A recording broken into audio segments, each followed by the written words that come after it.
Small 3-section boiler, oil, cast iron, forced hot water,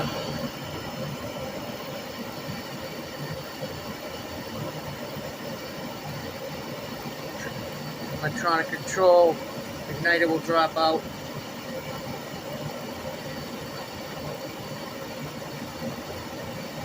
Flame stabilized. There goes that.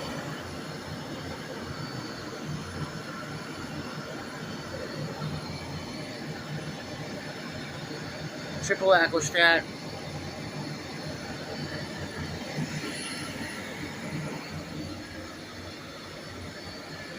Alright. Thing runs about 5 minutes, shuts off. It'll come on for about 2 hours. Cow and burn are the best out there.